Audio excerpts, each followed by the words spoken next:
Good morning বন্ধুরা, মিষ্টি জেনিস ব্লগে জানাই তোমাদেরকে আরও একবার ওয়েলকাম। তোমরা সবাই কেমন আছো? আশা করছি সবাই খুব ভালো আছো, সুস্থ আছো। আমিও ভালো আছি। আর আজকের ওয়েদারটা তো দারুণ। এইরকম ওয়েদারে তো ভালো থাকতেই হবে বলো। তো এখন বাজে সকাল 10টা 10। এখন থেকে আমার ব্লগটা আজকে শুরু করছি। চলো দেখতে থাকো আর সঙ্গে দেখো। আজকে উঠতে একটু দেরি হয়ে গেছে, তাও দেরি বলতে 8টা 10 বেজে গেছে। তো আজকে ওয়েদারটা এত ভালো লাগছে, মানে এত সুন্দর লাগছে। আজকে আর সকালবেলা ঘুম থেকে উঠতেই ইচ্ছা করছে না, যার জন্য একটু দেরি হয়ে গেছে। তো উঠেই চটাপট করে নিয়েছি আগে চা। চলো তোমাদেরকে ব্যাক ক্যামেরায় শেয়ার করছি।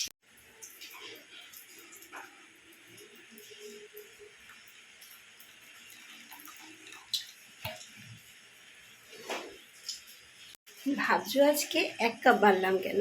তো বললাম না, উঠতে আজকে দেরি হয়ে গেছে। আর এখন বেজে গেছে 10টা 10। তো আমার বরের চা খাওয়া হয়ে গেছে। আর আমি আজকে তাড়াতাড়ি আগে উঠে ফ্রেশ হয়ে আগে ভাতটা বসিয়ে দিয়েছি। আর সবজিগুলো কেটে নিয়েছি যেগুলো করবো।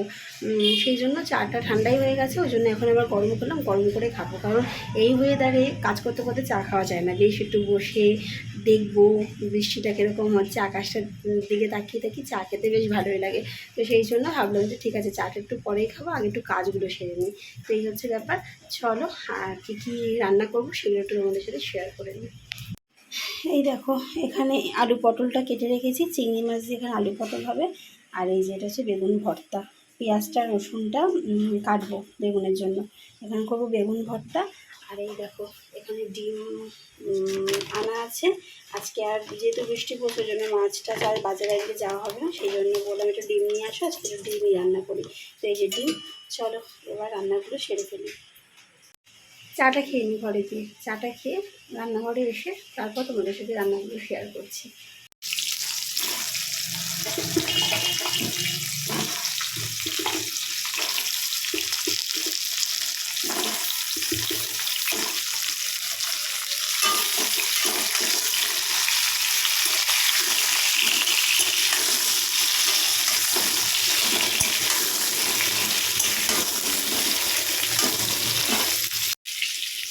রান্না হয়ে গেছে, তোমাদের সাথে চলো একটু রান্নাগুলো শেয়ার করে নিই।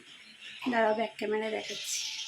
দেখো, এটা ভাত, বেগুন ভর্তা, ডাল,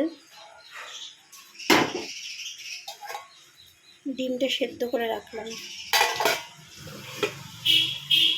এই যে চিংড়ি দিয়ে পটল আলু তরকারি। এই হচ্ছে আজকের মেনু। এই দেখো, রান্নাঘর পুরো ছড়িয়ে ছিটিয়ে আছে। এখন এগুলো সব পরিষ্কার করব। চলো পরিষ্কার করে আসছি।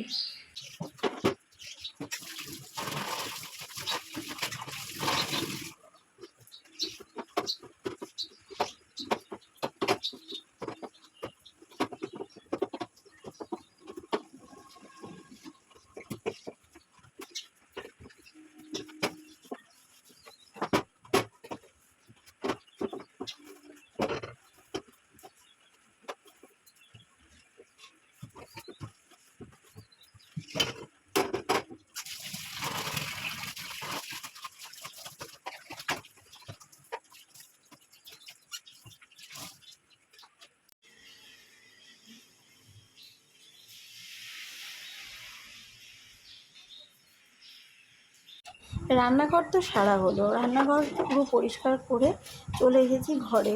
এখন সব ঘরের বিছানাগুলো তুলবো, ঘর ঝাড় দেবো, অনেক কাজ পড়ে আছে। তো আজকে একটু দেরি হয়ে গেছে, এতবেলা আমার হয় না ঘর পরিষ্কার করতে। যাই হোক, তো আজকে যে বললাম না, আজকে একটু সকালবেলা উঠতেই দেরি হয়ে গেছে। আর সকালবেলা দেরি হয়ে গেছে বলে উঠতে সব কাজই আমার দেরি হয়ে গেছে। এখন প্রায় 1:30 বেজে গেছে, তাও আজকে আমার বিছনা তোলা হয়নি। তো যাই হোক, চটপট করে বিছনাটা দেখো তুলে নিচ্ছি। বিছনাটা তুলে নিয়ে ঘর দুয়ারগুলো ঝাড় দেবো, ঝাড় দিয়ে ছেলেকে স্নান করাবো, তারপর নিজে স্নান করে পুজো দিয়ে খাবো। আজকে সকালবেলা টিফিনটাও সেরকম কিছু করা হয়নি, সেই জন্য একটুখানি খিদেও পাচ্ছে। একটুখানি না, ভালোই খিদে পাচ্ছে। তো যাই হোক, তাড়াতাড়ি কাজটা সারবো, সেরে তাড়াতাড়ি করে আজকে একটুখানি ফ্রি হব, ফ্রি হয়ে খেয়ে নেবো। আর ওর বাবা আজকে একটু বেরিয়েছে কাজে, ওর বাবা সকালবেলায় ভাত খেয়েই বেরিয়েছে, যার জন্য ওর বাবা আসার জন্য অপেক্ষা করব না। তার মধ্যে যদি ওর বাবা চলে আসে তাহলে পরে তো খেতে দিয়েই দেবো, আর নাহলে পরে আমি আর ছেলে খেয়ে নেবো।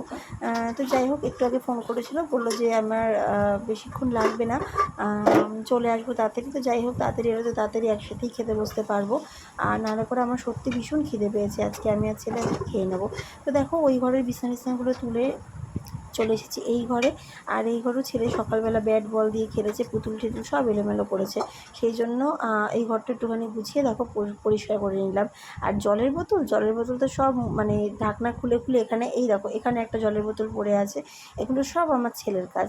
তো যাই হোক, দেখো এই তাকটা একটুখানি পরিষ্কার করে নিলাম, তাকের মধ্যে একটুখানি ময়লাও হয়েছিল, চাবিগুলো সব ছড়ি ছিটি ছিল। এটা আমার ঘরের চাবি, আর এটা হচ্ছে সাইকেলের চাবি, আর এটা ওর বাবার দোকানের চাবি। আর যাই হোক, এই যে দেখো ছেলের ইনহেলার, সেটাও ওষুধের জায়গাতে নেই, সেটাও এখানে চলে এসেছে। মানে কি করে যে এই জিনিসগুলো এদিক থেকে ওদিক হয়ে যায় আমি তো বুঝতেই পারি না।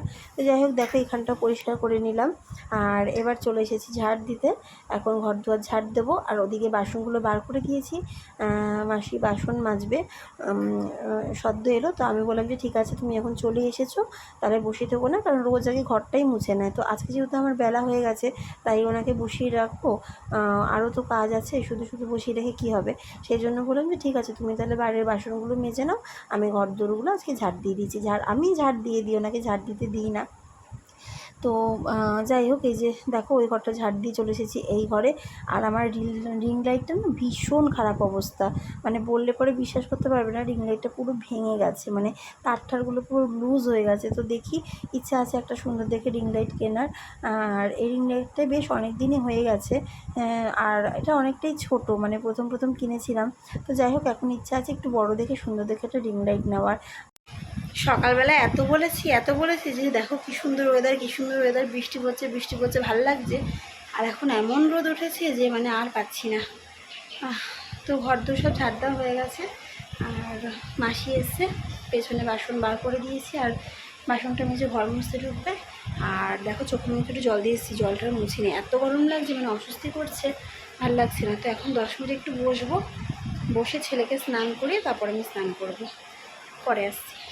তো একটুখানি রেস্ট নিয়ে চলে গেছিলাম ছেলেকে স্নান করাতে, এই যে স্নান করে নিয়ে এসেছি। আজকে একটু ভালো করে শ্যাম্পু দিয়ে সাবান দিয়ে ভালো করে স্নান করিয়ে দিলাম। রোজ স্কুল থাকে তো তাড়াহুড়ো করে স্নান করে, সেইভাবে সাবান দিয়ে শ্যাম্পু দিয়ে স্নান করানো হয় না। আর ওর মাথার মধ্যে না খুশকি হয়েছে দেখলাম, তো খুশকির জন্য এর আগেও একবার ডাক্তার দেখিয়েছিলাম, ডাক্তার যে শ্যাম্পুটা দিয়েছিল সপ্তাহে 1 দিন করে দিয়েছিল, তো ওটা দিলে বেশ কমে যায়। তো ওটা অনেক দিনই দেওয়া হচ্ছিল না, অনেকদিন বলতে প্রায় 1.5 মাস দেওয়া হয়নি। তোর বাবাকে বলেছিলাম শ্যাম্পুটা আবার নিয়ে আসতে, আগের বারে শ্যাম্পুটা শেষ হয়ে গেছিলো। তোর বাবা নিয়ে এসেছিলো, কিন্তু দেওয়া হচ্ছিল না সময়ের জন্য, যেহেতু স্কুল থাকে তাড়াহুড়ো করে স্নান করে চলে যায়। আর বাচ্চা মানুষ এখন সকালবেলা স্কুলে যায়, তারপর এসে কোনো রকম স্নান করে খেয়ে দিয়ে না একটু শুয়ে পড়ে, ও একটু ঘুমোতে ভালোবাসে। তো যাই হোক, তো আজকে তো স্কুল নেই, স্কুলে যায়নি, তো আজকে ভাবলাম ভালো করে একটুখানি সুন্দর করে স্নান করিয়ে দিই। তো দেখো আজকে একটুখানি সাজুগুজুও করিয়ে দিলাম সুন্দর করে, আর এই যে চুলগুলো সুন্দর করে আসে দিচ্ছি। নিজেরই ইচ্ছা হয়েছে একটুখানি টিপ পরার, সেই জন্য আমি একটুখানি টিপ পরিয়ে দিলাম, আমি একটু আদর করে দিলাম, আমাকে একটু আদর করলো। একটু সাজুগুজু করিয়ে দিয়েছি, চেনটা ছিঁড়ে ফেলেছিল, ঠিক করে দিয়েছি। স্নান টান করে চলে এসেছি, আর আমি আজকে একটু সাজুগুজু করে নিয়ে রাখো, এগুলো পরলাম হাতে, আর এই যে গলায় এটা পরেছি। আর জানো তো, আমি এই রুদ্রাক্ষটা সবসময় পরে থাকি, তবে গরমের জন্য খুলে রেখেছিলাম, ওই জন্য কারের সাথে পরলাম, যাতে মানে চেনটা খুললে পরেও রুদ্রাক্ষটা গলায় থেকে যায়, এই হচ্ছে ব্যাপার। আর এই যে কানের ঠানের পরিনি, ভালো লাগে না আমার কানের পরতে, আমি শুতে পারি না কানের পরে, মানে আমার লাগে কানের পেছনে, সেই জন্য পরিনি এখনো। তো এই যে চলো, গোপালের ছবি এখানে না, গোপালের ছবি আঁকতে বলছে, এখানে বল কিছু, কি বলবো বল কিছু। এই তো বললাম তো। কি দিয়ে ভাত খাবি আজকে? ডিম। কে দিয়েছে ডিম? পুজমা। দিদিভাই কি দিয়ে খেলো? দিদিভাই লজ্জায় পেছনে চলে গেছে, সামনে নিয়ে এসে চুলের মুঠি ধরে, দেখেছো? পেছনে দরজাটা বন্ধ করে আবার লাইট করছে। এই চলো পরে আসছি। তো ঘরে ছেলে দিদির সাথে খেলা করছে, আর আমি চলে এলাম মন্দিরে, স্নান করে চলে এসেছি মন্দিরে। আর মন্দিরে তো পুজো হয়েই গেছে, ঠাকুর নমস্কার করতে এসেছি, স্নান করে রোজই ঠাকুর নমস্কার করি। আর ঘরে আমার যে গনু আছে, তোমরা তো দেখেছো আমার আগের ব্লগে নিশ্চয়ই, তো ওই গনুর জন্য একটুখানি জল আর মানে ফল নিয়ে গেলাম ওকে দেবো বলে। কাজ বাজ সেরে এই দেখো আমরা খেতে বসে পড়েছি। ওকে ভাত মেখে দিয়েছি, ও একা একা খাবে। কতটা খাবে তার ঠিক নেই, তবে একা একা খাবে। আমি বেড়ে নিয়েছি একবারে বেগুন ভর্তা, আলু পটলের তরকারি আর ডিম, আর ডাল আমি নিয়ে নিই, ঠিক আছে। আর এই যে কাঁচা পেঁয়াজ, এটা দিয়ে খাবো। ওর বাবার খাওয়া হয়ে গেছে, চলো খেয়ে দিয়ে পরে আসছি। এই যে এখন বাজে বিকেল 5:30। তো এই যে ও এখন একটু মাঠে যাবে খেলতে, তার আগে বললো যে আমি একটু গাছে জল দিয়ে নেবো। তো আমি বললাম যে আজকে বৃষ্টি হয়েছে, আজকে আর জল দিতে হবে না। তা তো শুনলো না, বললো না আমি রোজ দিই, আজকেও দেবো। তো যাই হোক, তবে ওর আমার এই জিনিসটা দেখে ভীষণ ভালো লাগে। ও না একটুখানি গাছে এই যে জল দেওয়া বা কোনো কিছু বীজ পোঁতা ভালোবাসে। তো যাই হোক, আজকে ভিডিওটা এখানে শেষ করছি। কেমন লাগলো অবশ্যই কমেন্ট করে জানিও। ততক্ষণ সবাই খুব ভালো থেকো, সুস্থ থেকো।